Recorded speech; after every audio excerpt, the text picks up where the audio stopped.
प्यारे साथियों, आज 11 फरवरी 2026 को हम लोग दिल्ली के जंतर मंतर पर अपनी मांगों को लेकर इकट्ठा हुए हैं और ये अधिकार बाबा साहब अंबेडकर के द्वारा लिखे गए संविधान ने हमें दिया है। और ये अधिकार सिर्फ हमें नहीं दिया, ये अधिकार देश के हर एक उस व्यक्ति को दिया है जो अपने ऊपर हुए अत्याचार, अन्याय, जुल्म, जाति, अपने अधिकारों पे हुए अतिक्रमण पे आंदोलन कर सकता है, विरोध दर्ज करा सकता है, पत्र लिख सकता है, प्रयास कर सकता है कि उसके ऊपर जो महसूस कर रहा है कि ये कानून गलत बना है वो कानून को वापस लिया जाए। प्यारे साथियों, इस आंदोलन की जरूरत क्यों पड़ी? क्योंकि लोकतंत्र में अगर आप अपने ऊपर होने वाले अन्याय के विरोध में आवाज नहीं उठाते तो ये मान लीजिए कि ये आपके ऊपर मुस्तैद कर दिया जाता है, आपके ऊपर थोप दिया जाता है कि आप इस बात को स्वीकार करते हैं। प्यारे साथियों, आप याद करके देखिए, इस देश में हमें कुछ भी मांगने से नहीं मिला। हर चीज के लिए हमारे अपने बीच के लोगों ने, जिनको आज हम महापुरुष के रूप में मानते हैं, उन्होंने संघर्ष किया है, अपना जीवन बलिदान किया है, अपने बच्चों का बलिदान दिया है, उन्होंने अपना सुख चैन त्यागा है। उसके कारण आज इस देश में कमजोर वर्गों के लोगों को हक और अधिकार मिलने का काम हुआ। प्यारे साथियों, मैं आज उदाहरण देके बताऊंगा। जो भी डिबेट करना चाहता है, मैं चैलेंज करके कहता हूं, जिस भी पार्टी के राष्ट्रीय अध्यक्ष में हिम्मत हो वो आजाद समाज पार्टी के राष्ट्रीय अध्यक्ष से डिबेट करे, डिबेट करे। मैं सामान्य डिबेट में इसलिए नहीं जाता क्योंकि आजकल चैनलों पे डिबेट का अस्त्र खत्म हो गया है। अपने स्वाभिमान सम्मान की रक्षा स्वयं करनी है, वहां कोई भी आके बैठ जाता है और कुछ भी कहने लग जाता है। हम इतने लोगों का प्रतिनिधित्व करते हैं, इसलिए हमारी जिम्मेदारी है कि हम अपने सम्मान की रक्षा भी स्वयं करें। इसलिए मैं चैलेंज करता हूं कि जिनका भी प्रतिनिधित्व लोकसभा में है, उस पार्टी का कोई भी राष्ट्रीय अध्यक्ष यूजीसी के विषय पे हमसे डिबेट करे और जो कमजोर वर्गों के विषय उन पर डिबेट करे, मुसलमानों के विषय में डिबेट करे, ईसाइयों के विषय में डिबेट करे, सिखों के विषय में डिबेट करे, बौद्धिस्टों के विषय में डिबेट करे, कर्मचारियों के विषय में डिबेट करे, किसानों के विषय में डिबेट करे, दलितों पिछड़ों के हक अधिकारों के विषय में डिबेट करे, तो हम उनको जवाब देके बताएंगे कि हम जमीन से आए हैं, किसी नेता के पोते, बेटे, पोती, बेटी नहीं है। हमें जमीन का पता है कि आज हालात क्या हैं और लंबे समय से हालात क्या थे। प्यारे साथियों, बड़े गौर से सुनो। नारे तो आप लगा रहे तो बहुत दिनों से, लेकिन खाली नारे से बात नहीं आगे बढ़ेगी। प्यारे साथियों, मैं जानता हूं शिक्षा के दरवाजे किसी और ने नहीं खोले। अगर राष्ट्रपिता ज्योतिबा फूले प्रयास नहीं करते तो आज हमारे तन पे ये कपड़े नहीं आते। अगर शिक्षा में सबसे बड़ा योगदान किसने दिया है तो राष्ट्रपिता ज्योतिबा फूले ने दिया, मां सावित्रीबाई फूले ने दिया, मां फातिमा शेख ने दिया। प्यारे साथियों, इस देश में जिस आरक्षण को रोज बुरा भला कहा जाता है, हालांकि किसी की हैसियत नहीं है बुरा भला कहने की, क्योंकि जब आप ये कहते हैं, जब आप एक उंगली किसी की तरफ उठाते तो 4 उंगली आपकी तरफ भी जाती है, 3 उंगली एक अंगूठे का रुख भी आपकी तरफ होता है, जो आपको ये बताता है कि एक बार अपने गिरबान में भी झांकिए। जो लोग 10% आर्थिक आधार पर आरक्षण लेते हैं, संविधान के विरोध में जो आया है, वो भी आरक्षण पे सवाल खड़ा कर सकते हैं। किस आधार पे? किस आधार पे? जो लोग सदियों से आरक्षण का लाभ लेते आ रहे हैं, तमाम संस्थानों पे काबिज हैं, जिन्होंने कमजोर वर्गों के लोगों को उनकी दुख तकलीफों के बाद, उनके भूखे पेट के बाद, जब उनकी बच्चों को तन ढकने का अधिकार नहीं था, जिन्होंने उनके आंसुओं के बाद भी, जिनके मुंह से एक शब्द भी हाय का भी नहीं निकला कि इनके साथ गलत हो रहा, वो हमसे सवाल कर रहे हैं। नहीं, आपको कोई अधिकार नहीं सवाल करने का। अगर सवाल करना चाहते हैं तो अपने अंदर पैदा करिए कि आपके अंदर न्याय की क्षमता है, आप न्याय प्रिय हैं, पहले साबित करिए, फिर आके सवाल कीजिए, हम आपके सारे सवालों का जवाब देंगे। प्यारे साथियों, आरक्षण क्या जाति के आधार पर मिलता है? आरक्षण क्षेत्र के आधार पर भी मिलता है। आप जाके देखो, जम्मू कश्मीर में आरक्षण क्षेत्र के आधार पर मिलता है। आप जाके देखो हिमाचल में आरक्षण क्षेत्र के आधार पर मिलता है। आप जाके देखो उत्तराखंड में आरक्षण क्षेत्र के आधार पर मिलता है। कौन कहता है जाति के आधार पर मिलता है? आरक्षण उनको मिलता है जो पीछे रह गए हैं, जिनका प्रतित्व कम है। और इस देश का मैं गारंटी से कहता हूं, कास्ट सेंसस करा के आप लोग डेटा उठा के लाइए, आइए डिबेट कीजिए और बताइए आपकी संख्या कम है। मैं गारंटी देता हूं, मैं चंद्रशेखर आजाद जो लोकसभा का सदस्य है और आजाद समाज पार्टी भीमान में कार्यकर्ता, में वचन दे कहता हूं, अगर किसी विभाग में आपका आरक्षण कम हुआ, चाहे वो विधानसभा हो या लोकसभा हो या कोई भी विभाग हो, अगर आपका आरक्षण, आपका प्रतिशत कम हुआ, मैं वचन देकर कहता हूं कि दलित पिछड़ों की लड़ाई को पीछे छोड़ के पहले आपकी लड़ाई लड़ने का काम करेंगे। इस बात का मैं आपको विश्वास दिलाता हूं। मैं संविधान को मानने वाला व्यक्ति हूं, न्यायप्रिय व्यक्ति हूं, इसलिए आपसे कह रहा हूं, तो मगर सच का सामना तो करना ही पड़ेगा। इस देश में अगर आरक्षण आया सबसे पहले तो 1902 में आया, जिसको छत्रपति साहू जी महाराज ने लागू किया, किसी और ने लागू नहीं किया। कुर्मी वंश के छत्रपति साहू जी महाराज ने लागू किया, उससे पहले तमाम न्यायप्रिय लोगों पे था अवसर, उन्होंने लागू नहीं। इस देश में अगर वोटिंग राइट मिला, इस देश के बहुसंख्यक लोगों को, बालिग लोगों को वयस्क मताधिकार मिला, सार्वभौमिक मताधिकार मिला, इसका श्रेय अगर किसी को जाता है तो वो बाबा साहब अम्बेडकर को जाता है। आपको इतिहास पढ़ना चाहिए। 1919 से पहले इस देश में बहुत कम % लोग वोट करते थे। मॉन्टेगो चैनफोर्ड सुधार समिति बनी और सुधार समिति ने नए पैमाने तय किए कि वोट देने का अधिकार उनको मिले जो जमींदार हैं, जो भूमि जिनके पास बड़ी संख्या में है, जो लगान देते हैं, जो टैक्स देते हैं, जो बहुत पढ़े लिखे हैं, जो पूंजीपति हैं, जिन पे व्यापार है। आप इतिहास उठा के देखो, जिन्होंने आंख ही या जिनको अपने अधिकारों का पता ही संविधान के आने के बाद लगा है, उनकी संख्या कितनी रही होगी, आप इस बात को महसूस करके देखें। तो इसलिए मैं कह रहा हूं कि कुछ भी मांगने से नहीं मिला है। भारत ऐसा देश है जहां बाबा साहब अम्बेडकर ने जिस तरह आज हम इकट्ठा हुए, बहिष्कृत हितकारिणी महासभा के बैनर तले ज्ञापन दिया, उस ज्ञापन के बाद साइमन कमीशन भारत आया और साइमन कमीशन जब भारत आया, उनकी रिपोर्टों के आधार पर गोलमेज कॉन्फ्रेंस हुई और तीनों गोलमेज कॉन्फ्रेंस के बाद बाबा साहब अम्बेडकर ने यह सुनिश्चित करवाया कि कमजोर वर्गों के लोगों को भी वोट का अधिकार मिलना चाहिए। तब इस देश में, और आपको जान के खुशी होगी कि न्यायप्रिय चरित्र किसे कहते हैं, कि भारत पहला ऐसा देश है कि संविधान के लागू होने के साथ देश की महिलाओं को और गरीब और अमीर तमाम तबकों के लोगों को वोटिंग राइट मिलने का काम हुआ। ये काम अमेरिका नहीं कर पाया, ये काम जर्मनी नहीं कर पाया, ये काम यूरोपियन कंट्री नहीं कर पाई, ये काम इंग्लैंड नहीं कर पाया। ये काम अगर किसने किया कि महिलाओं को बराबर का अधिकार मिले, तो ये भारतीय संविधान में बाबा साहब अम्बेडकर ने किया। हिंदू कोड बिल पे इस्तीफा दिया जब महिलाओं को उनके अधिकार नहीं दिला पाए, पिछड़ों को उनके अधिकार नहीं दिला पाए। इसलिए हम तो लंबे समय से उपेक्षाओं से लड़ रहे हैं। मैं बात आपको क्यों बता रहा हूं, जब हम चारों तरफ देखते हैं तो मामना रामसु वर्मा दिखाई देते हैं, संत राम बी प्रजापति दिखाई देते हैं, मान्यवर काशीराम साहब दिखाई देते हैं, मान्यवर दीना भाना वाल्मीकि साहब दिखाई देते हैं। जब हम चारों तरफ देखते हैं, संत गाडगे जी महाराज दिखाई देते हैं, नारायणा गुरु दिखाई देते हैं। जब हम चारों तरफ देखते हैं, बाबू श्री दयाल चौरसिया दिखाई देते हैं, परमानंद लोधी जी दिखाई देते हैं, अवंतिका बाई लोधी जी दिखाई देती है, जलकारी बाई दिखाई देती है, तमाम हमारे महापुरुष और वीरांगनाएं दिखाई देती हैं। ये सब कौन है? इन्होंने हमारी बस्ती में जन्म नहीं लिया, इन्होंने हमारे जिले में जन्म नहीं लिया, इन्होंने हमारे प्रदेश में जन्म नहीं लिया, मगर हम अपने मां बाप से ज्यादा इनका सम्मान करते हैं और इनके सम्मान पे खून की बूंद बूंद लगा सकते हैं। उसका कारण क्या है आप जानिए। उनका कारण ये है कि इन महापुरुषों ने अपने बच्चों को भी पीछे छोड़ दिया, इन्होंने हमारे लिए अपना पूरा जीवन जिया। इनकी वजह से आज हमें अधिकार मिले। इसका मैं उदाहरण बताता हूं। बाबा साहब अम्बेडकर ने अपने जीवन में 3 लोगों को गुरु माना। धार्मिक गुरु उन्होंने, न्यायिक गुरु के तौर पे उन्होंने महामानव तथागत बुद्ध को अपना गुरु माना।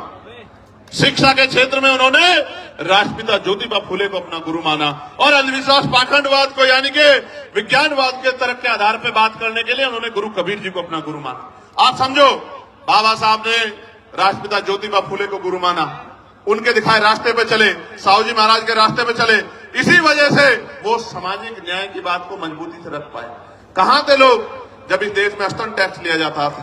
कहां थे लोग इस देश में जब विधवा विवाह रोका गया था? कहां थे जब सती प्रथाएं होती थी?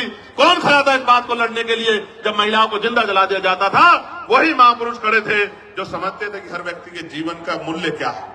प्यारे साथियों, बात मैं आपको क्यों बता रहा हूं कि हमारी पार्टी के नेता ये बात कर रहे थे कि भाई चंद्रशेखर आजाद पिछड़े वर्ग के लिए मैदान में आए, कोई नहीं आता। मैं उनको कहना चाहता हूं कि आप पिछड़े नहीं हैं, आप हमारे भाई हैं, हमसे पिछड़े हुए हैं। आप पिछड़े नहीं हैं, हम सब लोग पिछड़े हैं। आप हमारा परिवार हो, हमारे भाई हो, बस पिछड़े हुए हो, उन पिछड़ों को इकट्ठा करने के लिए हम लोग निकले। और आप ही नहीं, हर पीड़ित, शोषित, वंचित किसान, कमेरा, वो चाहे बौद्ध हो, सिख हो, सामान्य जाति का भी कोई गरीब है, शोषित है, उसको भी हमारा अपना है, उसके लिए भी हम लोग खड़े हैं। मुस्लिम समाज के लोग, क्या हालत आज आपने देश में देखा? मजारें गिर रही हैं, खानकाहें तोड़ी जा रही हैं, मस्जिदों में बुलडोजर चल रहा है। और अयोध्या में क्या हुआ? जिस व्यक्ति पे आरोप लगा के उसका घर तोड़ दिया, उसको बंद रखा, कोर्ट ने उसको बरी कर दिया। अगर हिम्मत है तो मुख्यमंत्री माफी मांगे अपनी बात के लिए, जो बात उन्होंने असेंबली में खड़े होकर कही थी कि इस धर्म के लोग गुंडागर्दी करते हैं। मैं आपको बताना चाहता हूं कि सब लोग पीड़ित हैं, सब लोग पिस रहे हैं। अभी एक नौजवान साथी मुझसे मिला, मुझसे कहने लगा भैया हमारा विषय उठाना। मैं ये पूछना चाहता हूं, सरकार न्यायप्रिय है तो आप मुझे बताओ, 2025 जुलाई में सरकार ने जवाब दिया कि सेंट्रल यूनिवर्सिटियों में पिछड़े वर्ग के professor, assistant professor, associate professor की 80% रिक्तियां है। कितने परसेंट? 80% रिक्तियां। आदिवासी समाज की 83% रिक्तियां और शेड्यूल कास्ट की, अनुसूचित जाति की 65% रिक्तियां। मैं पूछना चाहता हूं, कोई भी डिपार्टमेंट तभी तो चलेगा जब उसको चलाने वाले लोग होंगे। जिस डिपार्टमेंट में, जिस विभाग में 80% पद खाली खड़े हैं, वहां कौन हमारी पीड़ा को सुन रहा है? जब हमारा आदमी वहां है ही नहीं तो हमें न्याय वहां कहां से मिल सकता है? 45 सेंट्रल यूनिवर्सिटियों में 38 जो हैं, जो वाइस चांसलर हैं, कुलपति हैं, वो सामान्य जाति के हैं।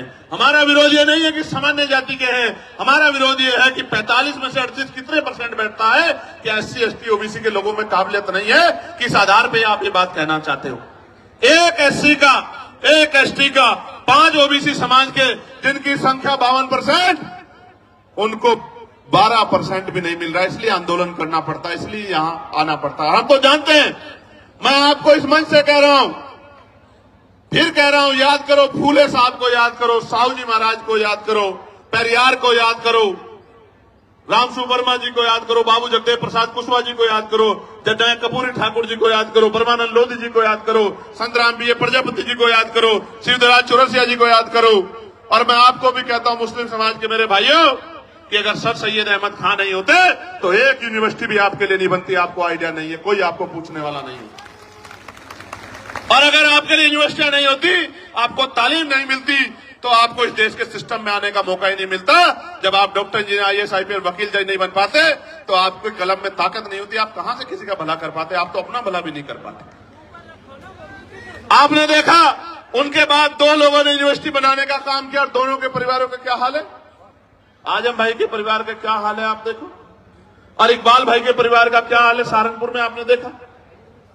अगर वो कोई व्यापारी को वो बना लेते तो कोई दिक्कत नहीं थी। यूनिवर्सिटी बना के पढ़ाओगे और उनको सिस्टम में लाओगे तो लड़ाई हो जाएगी। बस असल बात ही मैं आपको ये बता रहा हूं मेरे प्यारे साथियों, प्रदेश का, देश का कोई डिपार्टमेंट उठा के देख लो, अगर आप बैकलॉग ढूंढोगे तो मैं लिख के देता हूं कि अगर बैकलॉग भरा जाए तो आज ही 5, 7, 10 lakh schedule caste, schedule tribe, backlog, backward के लोगों को नौकरी, सरकारी पक्की नौकरी मिलने का होगा। लेकिन इन सरकारों ने क्या कर रखा है? इन्होंने ठेके सुविधा पे अपने लोग रख रखे हैं, कम पैसे में लोग रख रखे हैं। जो लोग रख रखे हैं उनको पूरा पैसा नहीं मिलता, कॉन्ट्रेक्चुअल जॉब दे रखी है, क्योंकि आरक्षण ना देना पड़े SC, ST, OBC के लोगों को। इसलिए मैं आपको कहना चाहता हूं, ये जो UGC आया, मैं इसका धन्यवाद करूंगा, इस गाइडलाइन का। इसके आने से कई लोगों के चेहरे बेनकाब हुए, जो कहते थे हम सेकुलर हैं, हम न्यायप्रिय हैं।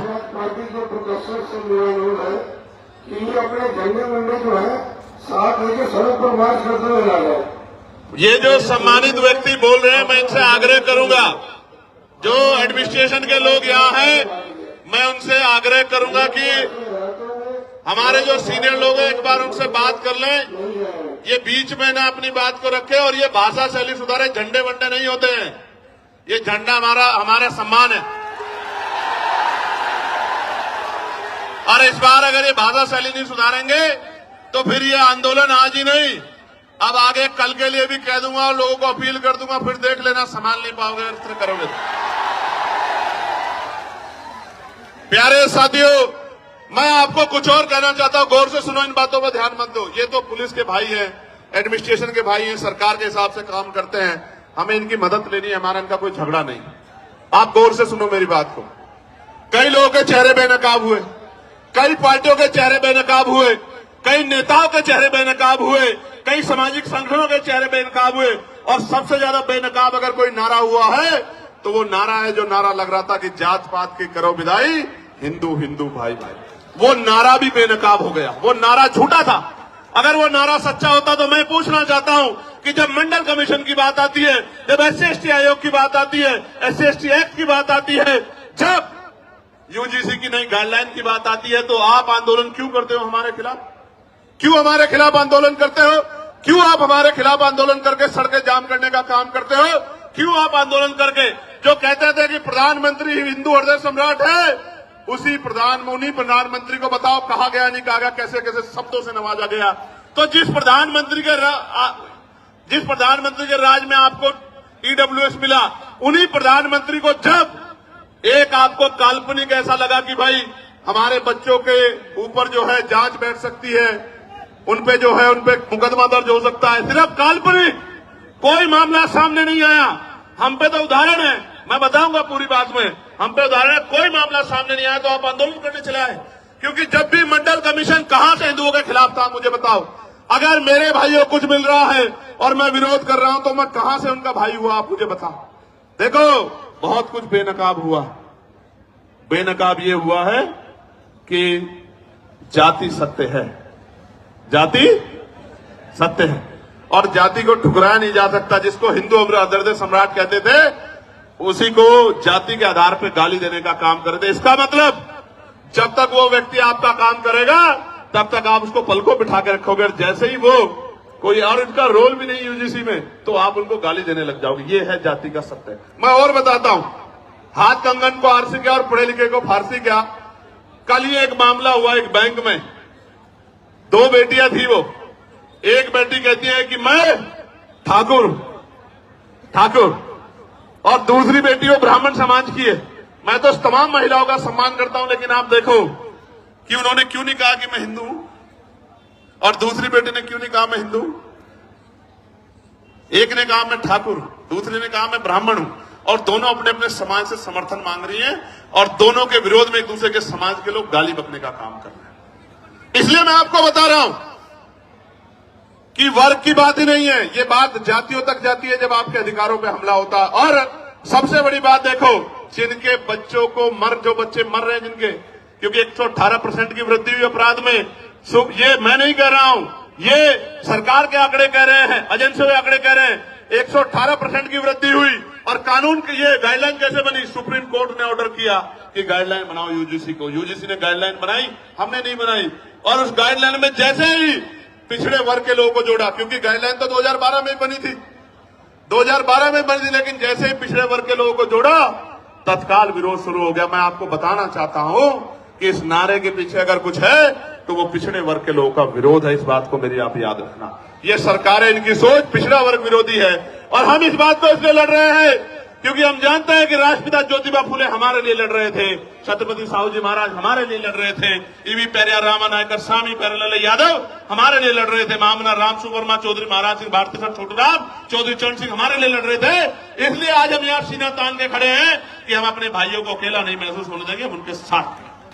जी हां साथियों, अगर अभी तक आपने हमारे चैनल शोषित जंग को सब्सक्राइब नहीं किया है तो सब्सक्राइब जरूर करें और बेल आइकन दबाना ना भूलें, ताकि हर लेटेस्ट धमाकेदार खबरों की अपडेट आप तक पहुंचाई जा सके।